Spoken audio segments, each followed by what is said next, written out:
lebih penting haknya rakyat atau membuat suatu permasalahan yang tidak benar untuk menghukum saya ataupun menghentikan saya dari jabatan Ketua DPR terindikasi ada persekongkolan bersama untuk APBD Murni tahun anggaran 2023. Yang ketiga, saya mau tanya juga, Bapak Ketua agama apa?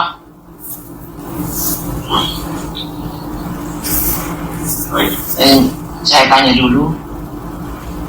Ibu, kesempatan ini saya punya kesempatan. Iya, maksudnya saya tanya dulu karena Bapak Ketua tidak menjawab. Kalau saya Bapak Ketua juga Kristen, semua yang ada sini saya Kristen semua. Kita semua Kristen.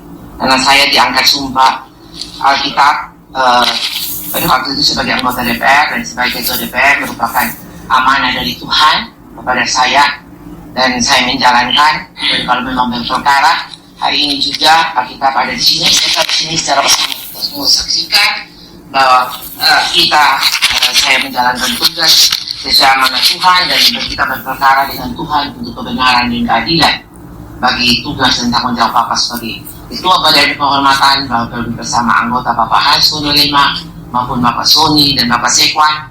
Kita sama-sama orang Kristen dan kita sama-sama menjalankan tugas dan tanggung jawab sesuai sumpah dan jabatan pada waktu itu di Alkitab yang kita pegang. Dan hari ini juga kita berperkara, Tuhan melihat dan Tuhan mendengar karena kita semua tahu bahwa kita duduk di lembaga dewan yang terhormat ini adalah dari rakyat dan sudah diangkat sumpah dan Tuhan sudah mengetahui sehingga kita serahkan kembali kepada Tuhan untuk kita berperkara ini. Tuhan melihat dan mendengar langsung juga. Untuk itu Alkitab sudah ada untuk kita sama-sama tahu bahwa kita semua adalah orang yang beriman Kristen. Terima kasih.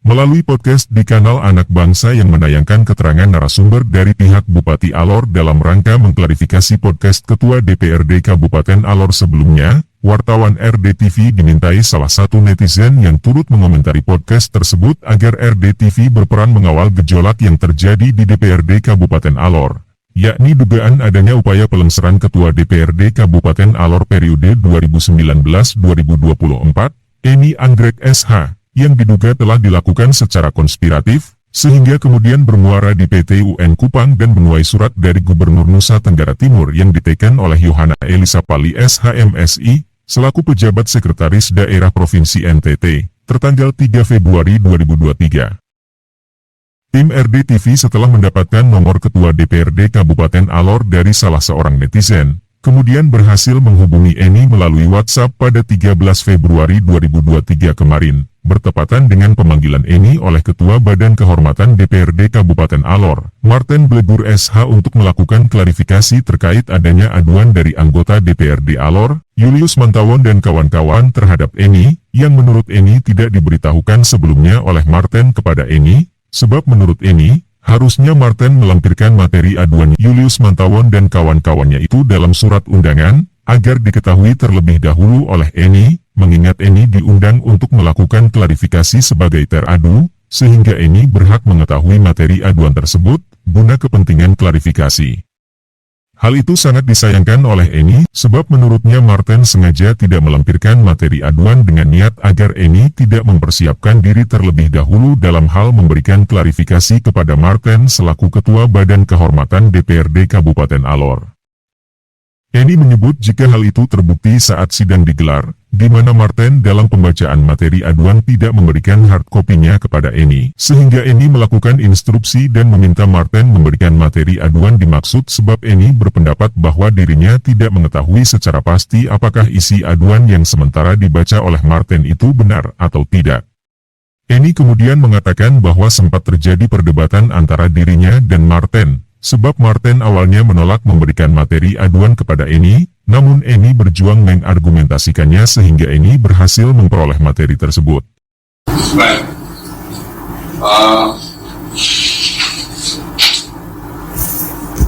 Ibu Inangrek, Saudara Ibu Inangrek, Saudara yang terhormat, ini ada pengaduan.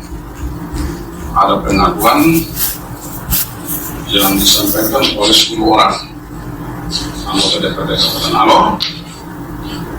Sudah ditandatangani dokumen pengaduan, identitas pengadu, sudah kami periksa kemarin di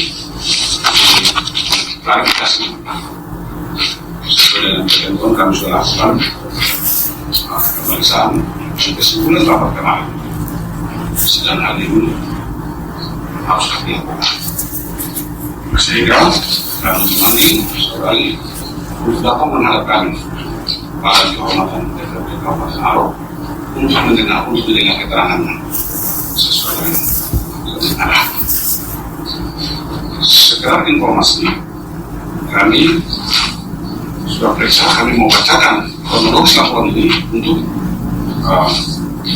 teradu, dengar, dan selanjutnya akan memberikan beberapa pertanyaan terkait dengan pengaduan ini.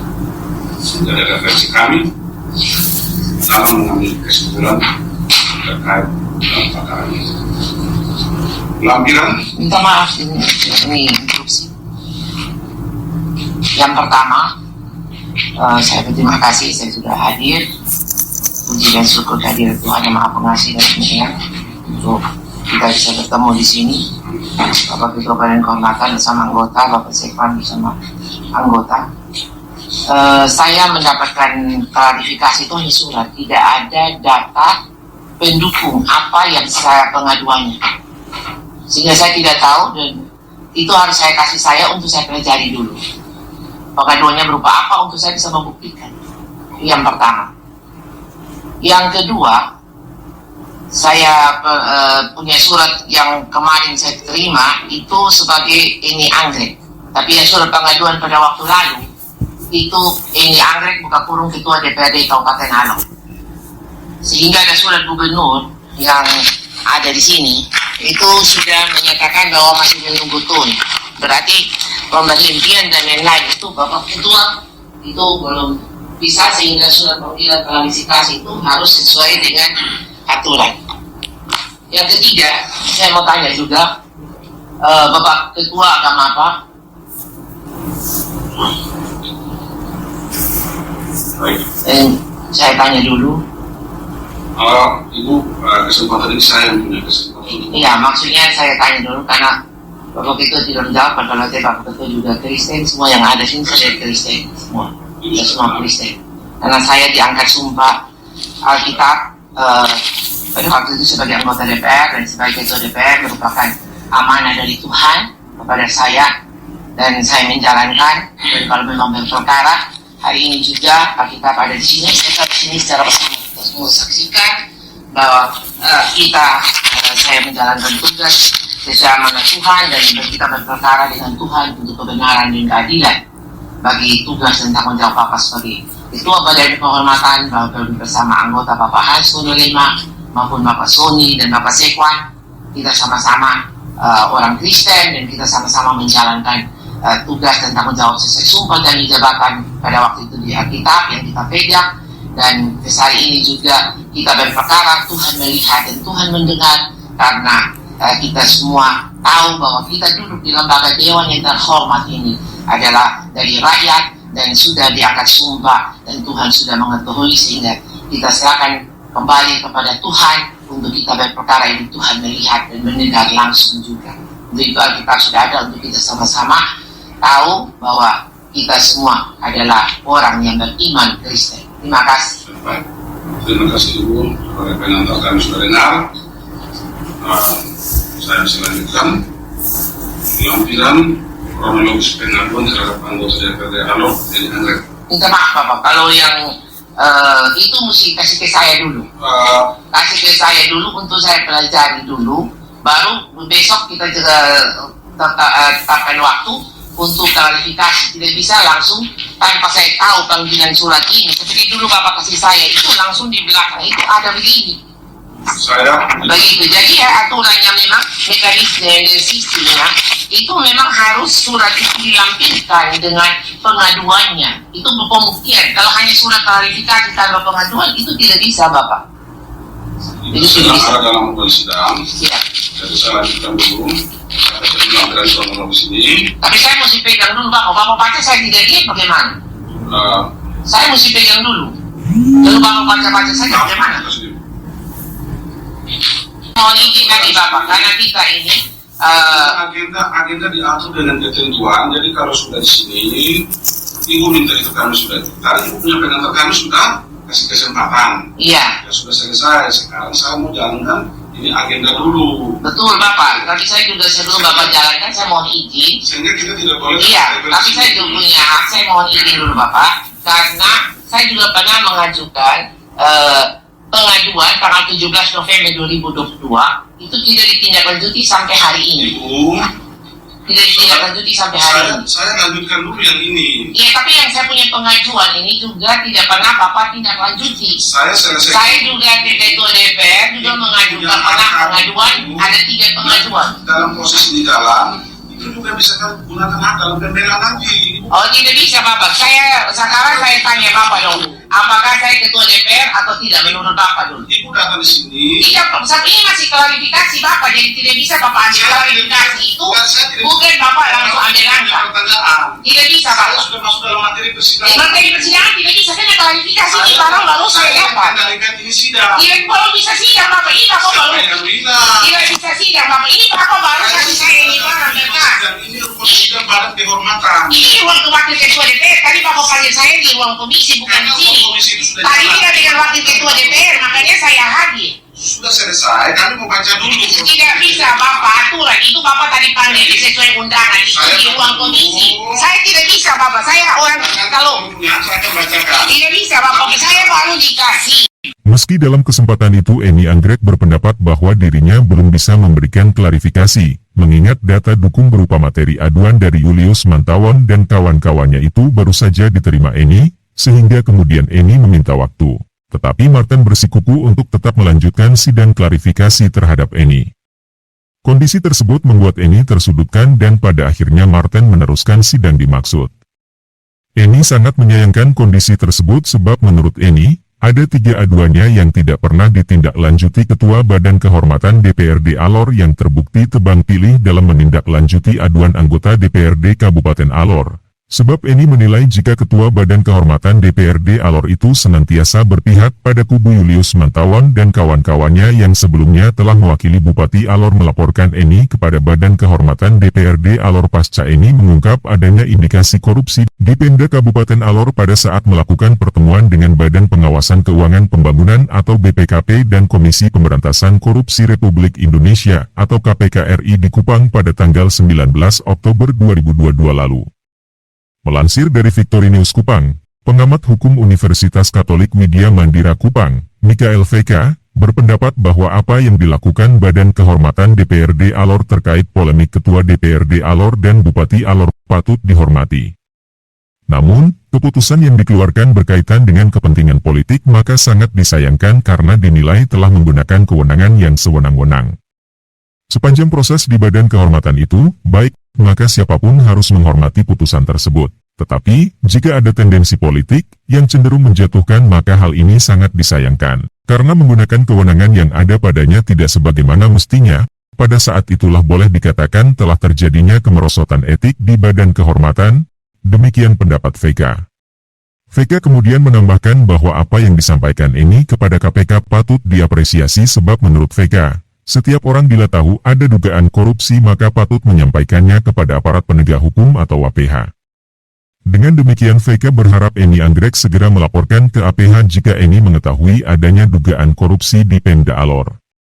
Saya juga berharap kepada Eni Anggrek agar dugaan korupsi di Alor yang diketahuinya segera dilaporkan ke APH agar segera diselidiki perihal kebenaran dugaan tersebut. Di mata hukum semua orang sama sehingga siapapun yang diduga melakukan tindak pidana korupsi harus dimintai pertanggungjawaban hukum, tegas VK. Eni Anggrek berharap agar melalui paparannya di media ini kiranya mampu memberikan pencerahan kepada masyarakat Alor, bahwa sejatinya semua proses perjuangan yang dilakukannya adalah semata-mata bertujuan untuk menjaga agar penggunaan anggaran yang diperuntukkan bagi kepentingan rakyat Alor benar-benar terserap sesuai peruntukannya. dan tidak diselewengkan untuk kepentingan lain sebab indikasi korupsi itu terbaca oleh Eni selaku Ketua DPRD Kabupaten Alor, yang sekaligus merupakan Ketua Banggar DPRD Alor, yang tidak mau berkonspirasi untuk menyalahgunakan uang rakyat Alor. Sebab menurut Eni, dirinya telah disumpah sebelum menjabat sebagai Ketua DPRD Alor, sehingga untuk itulah Eni anggrek saat disidang oleh Ketua Badan Kehormatan DPRD Kabupaten Alor. Telah membawa Alkitab dan bernazar di hadapan Tuhan agar Tuhan yang Maha Mengetahui dapat mengadili Eni anggrek dan semua anggota DPRD lainnya yang selama ini telah berkonspirasi untuk melengsarkannya dari kursi Ketua DPRD Kabupaten Alor. Berikut adalah hasil wawancara kami dengan Eni Anggrek yang jika merujuk pada surat Gubernur NTT tertanggal 3 Februari 2023, Eni masih sah sebagai Ketua DPRD Kabupaten Alor hingga adanya putusan pengadilan yang berkekuatan hukum tetap, yaitu sesuai bunyi poin kelima surat tersebut yang berbunyi, sehubungan dengan itu, dalam rangka menghormati proses hukum yang telah berjalan dari tanggal 22 Desember 2022, maka pemerintah Provinsi NTT belum dapat menerbitkan keputusan Gubernur Nusa Tenggara Timur tentang pemberhentian Ketua DPRD Kabupaten Alor sampai dengan adanya putusan pengadilan yang telah memperoleh kekuatan hukum tetap. Terima kasih untuk hari ini 13 Februari 2023 saya mendapat undangan dari Badan Kehormatan DPRD Kabupaten Alor, di mana undangan tersebut saya harus hadir di kantor DPR jam 9 pagi di ruang komisi untuk didengar keterangan klarifikasi. Tapi perlu diketahui bahwa undangan tersebut tanpa data pengaduan yang diberikan oleh 10 anggota DPRD. Pengaduan yaitu Bapak Yulis Mantaon dari Nasdem, Bapak Abdul Glagani Jo dari P3, Bapak Marzuki Kalake dari PKS, Bapak Iskandar Madi Kapola dari PAN, Saifullah Daeng Mamahala dari P3, Ibrahim Nampira dari Perindo, Lasanus Mapada dari Perindo, Doni Menase Mui dari PSI, Lukas Renar Atabui dari Demokrat, Enrikus Laukamang dari Partai PKPI, Markus Emily Ivani dari Gerindra. Untuk kali ini Golkar tidak ada karena saya berterima kasih kepada Ketua DPD 1 dan Ketua DPD 2 karena mereka sudah menyampaikan surat pernyataan dari anggota yang berpolemik. Karena mereka merasa, Golkar merasa bahwa di dalam kelembagaan DPRD Kabupaten Alor itu harus bekerja untuk kepentingan rakyat, bukan antara sikut menyikut antara pimpinan DPR dan anggota atau saling melapor antara anggota dengan pimpinan. Karena marwah dan martabat lembaga dewan ada di masing-masing anggota DPRD atau pimpinan DPRD. Jadi saling melapor itu adalah satu perbuatan yang keliru sehingga anggota daripada Golkar tidak boleh untuk mengikuti kinerja yang tidak benar untuk saling melapor.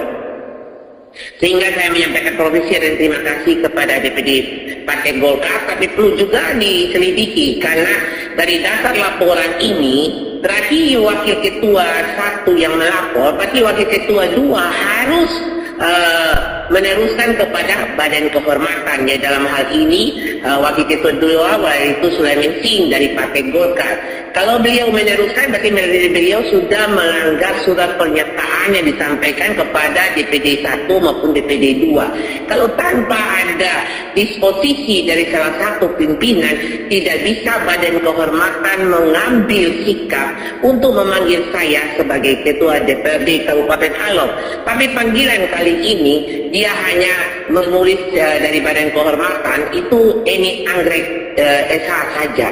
Sedangkan panggilan pertama yang memberhentikan Ketua DPRD itu panggilannya Eni Anggrek SH buka kurung Ketua DPRD Kabupaten Alor. Setelah itu tadi sekitar jam 12 saya dipanggil untuk klarifikasi di ruang bukan ruang komisi sesuai dengan undangan, tapi di ruang wakil ketua 2. Wakil Ketua 2 punya ruangan. Di situ ada Ketua Badan Kehormatan, yaitu Saudara Martin Blegur, Wakil Ketua Badan Kehormatan Sabdi Adison Magarsau dari Martin Blegur dari Partai Nasdem, kalau Adison Magarsau dari Partai PDI Perjuangan, dan Hans Tonulima dari Partai Gerindra. Dan ada Sekwan Dr. Pagi bersama 2 staf yang ada di ruangan tersebut. Setelah masuk, Ketua Badan Kehormatan membuka sidang ya dalam arti ini untuk klarifikasi. Di situ saya menginstruksikan karena saya mendapat undangan ini sangat keliru, di mana saya ini anggrek sebagai Ketua DPRD Kabupaten Alor, dan saya memberikan kepada Ketua Badan Kehormatan surat gubernur yang menyatakan bahwa menunggu tun, artinya saya tetap Ketua DPRD Kabupaten Alor. Sehingga kalau mau panggil klarifikasi harus sesuai prosedur dan mekanisme yang ada. Begitu pula lampiran pengaduan yang diberikan itu juga dari panggilan itu harus ada, bukan panggilan kosong lalu sekarang mau klarifikasi apanya yang mau diklarifikasi. Setelah itu Pak Martin Blegur sebagai Ketua Badan Kehormatan, dia menyampaikan bahwa membacakan pengaduan tersebut, lalu saya tidak diberikan pengaduan tersebut. Jadi lucu lagi. Lalu saya meminta Bapak membaca, sebagai Ketua membaca pengaduan tersebut. Lalu saya tidak melihat apakah pengaduan yang Bapak baca itu benar dari pengaduan dari 10 orang anggota Dewan yang terhormat, yaitu Wakil 1 dari Nasdem dan teman-teman 9 orang. Lalu saya meminta untuk saya melihat. Ya, setelah itu diberikan pengaduan tersebut. Setelah dibaca, beliau mengatakan bahwa pengaduan ini dari 10 orang yang Ibu Ketua dengan ini mengajukan ini anggrek anggota DPRD Kabupaten Alor dan Badan Kehormatan DPRD Kabupaten Alor karena diduga melanggar peraturan DPRD Kabupaten Alor nomor 3 tahun 2019 tentang kode etik Kabupaten Alor pasal 6 ayat 4 berkaitan dengan penyertaan di WhatsApp guru DPRD Kabupaten Alor tentang PKI bukti terlampir. Untuk peraturan DPR nomor 3 tahun 2019 itu juga seharusnya harus ditunjukkan atau dibuktikan karena kemarin terjadi permasalahan tentang itu peraturan DPR, karena peraturan DPR nomor 3 tahun 2019 maupun tentang kode etik maupun peraturan DPR nomor 4 tahun 2019 itu belum ditandatangani atau belum disahkan di dalam paripurna DPR dan belum pernah dibagi pun juga kepada Bapak Ibu anggota Dewan yang terhormat sejak tahun 2019 sampai sekarang. Kemarin saya juga diberhentikan dari Ketua DPRD. Mereka pengaduan juga memakai peraturan DPR nomor 3 tahun 2019. Peraturan DPR nomor 3 tahun 2019 itu sama sekali tidak pernah saya tanda tangan ataupun pengesahan di lembaga Dewan yang terhormat atau penetapan itu sama sekali belum ada. Nanti itu kita ada sementara perkara tun, nanti pembuktiannya di Kupang. Lalu tentang lampiran kronologis pengaduan bahwa saya pada tanggal 29 November 2022 sekitar jam 11 ada mengatakan sidang ini juga palsu, jadwal kalau mau ini negara NKRI hukum dan aturannya dipakai itu juga dilanjutkanlah dengan bukan aturan otak separuh PKI dan boneka angin, lalu memalukan sidang terbuka pakai juga Pol PP, hehehe, kebenaran di atas segalanya. Itu bahasa yang ada tertuang di dalam WhatsApp tanggal 29 November 2022. Tapi saya meminta izin untuk saya menyampaikan klarifikasi tersebut. Yang pertama, saya menyampaikan kepada Ketua Badan Kehormatan, saya menanyakan beliau agama apa, dan beliau tidak mau menjawab. Lalu saya mengatakan bahwa saya Kristen dan kita semua yang ada di ruangan sini semua Kristen, yaitu Bapak Sabdi Adison Magansau, Bapak Hans Konolema, Bapak Ketua Badan Kehormatan yaitu Martin Bligur, Bapak Sekwan Dodor Pali bersama dua staf itu juga Kristen. Sehingga saya mengeluarkan Alkitab. Dan mengeluarkan Alkitab, saya menyampaikan izin kepada Bapak Ketua Badan Kehormatan karena saya diangkat sumpah janji jabatan sebagai Ketua DPRD atas kepercayaan Tuhan kepada saya. Sehingga Alkitab ini membuktikan bahwa saya tidak salah dalam setiap langkah dan tanggung jawab saya sebagai Ketua DPRD, tapi nanti berperkara dengan Tuhan karena Tuhan tahu dan Tuhan melihat secara langsung. Dan Alkitab ini saya taruh di meja sini, di depan meja Bapak Ketua Badan Kehormatan, Bapak Wakil Ketua, Bapak Anggota Badan Kehormatan maupun Sekwan, dan kita sama-sama dalam ruangan ini mengetahui bahwa Tuhan hadir untuk kebenaran dan keadilan dalam kita menjalankan tugas dan tanggung jawab untuk kepentingan rakyat. Silakan. Nah, Bapak Badan Kehormatan melanjutkan. Lalu dia melanjutkan lagi untuk poin kedua, penyebaran berita hoaks, membangun opini rusak citra kelembagaan DPR dengan menyatakan bahwa rapat paripurna palsu, tatip palsu, dan YouTuber bertajuk ini anggrek keputusan BK berhentikan saya dari Ketua DPR Alor semuanya palsu. Pernyataan teradu di atas menurut kami melanggar kode etik DPRD Kabupaten Alor bab 4 tentang tata hubungan antar anggota DPRD dengan pemerintah daerah dan dengan pihak lain. Yang ketiga, pasal 6 ayat 2. Yang ketiga, tidak menghadiri rapat paripurna secara fisik berturut-turut 6 kali.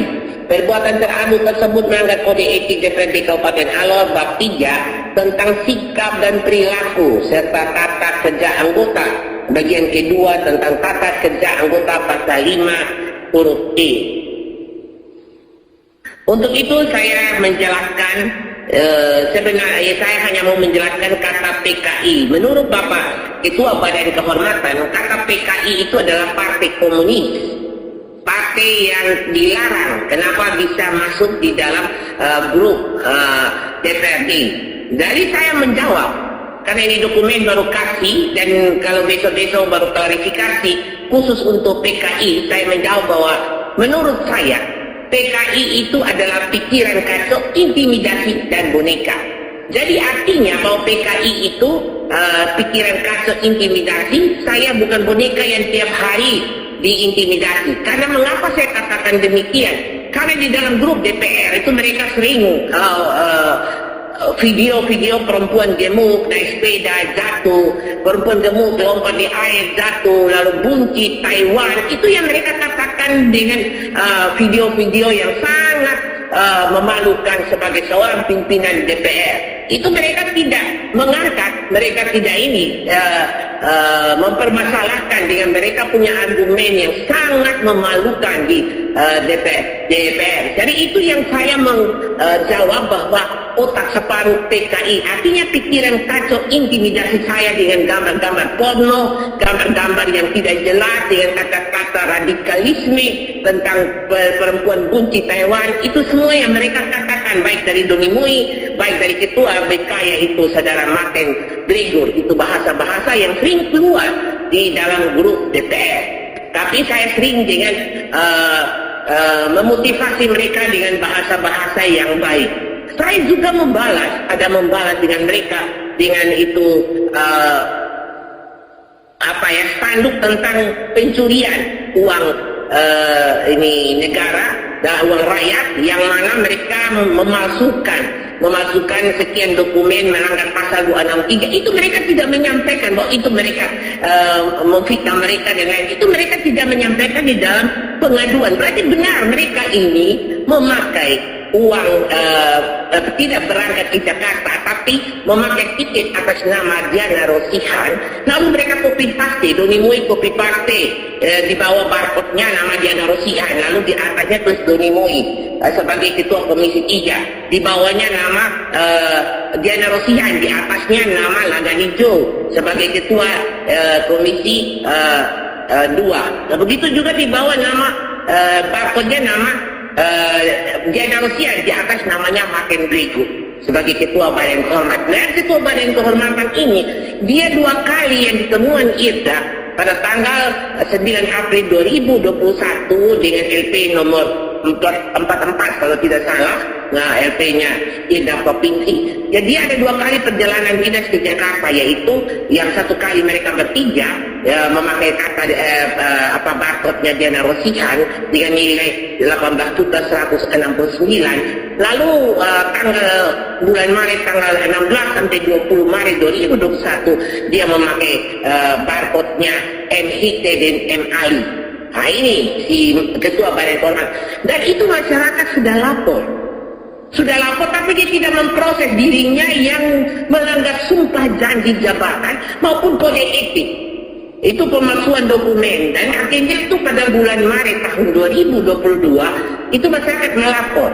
Nah, masyarakat melapor lalu tidak ditindaklanjuti oleh badan kehormatan, makanya masyarakat melapor ke pihak kepolisian pada tanggal bulan Mei tahun 2022. Setelah itu pihak kepolisian mengambil data untuk panggil saksi-saksi. Akhirnya mereka mengembalikan uang pada tanggal 28 Juli 2022. Nah, di sinilah pihak kepolisian karena sudah kasih kembali sampai hari ini kasusnya masih terendam di kepolisian.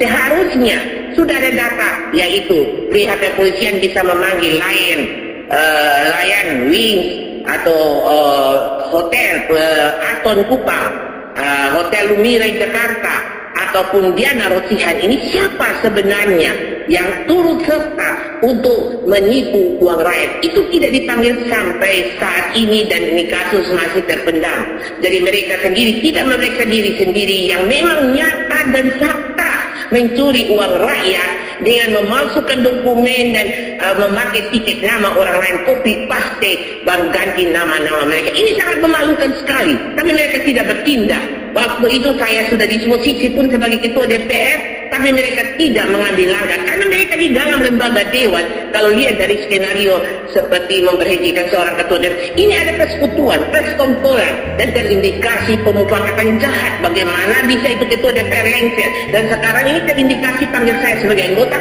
Bagaimana seorang ini Anggrek itu sebagai anggota DPR harus diberhentikan. Ini terjadi suatu terindikasi pemufakatan jahat yang terencana dan tersistemati oleh mereka untuk bagaimana seorang ini Anggrek itu harus berhenti dari ketua DPR, berhenti dari anggota DPR. Ini sangat naif dan sangat disesalkan. Makanya tadi saya bawa Alkitab, berperkaralah dengan Tuhan dan bukan dengan saya.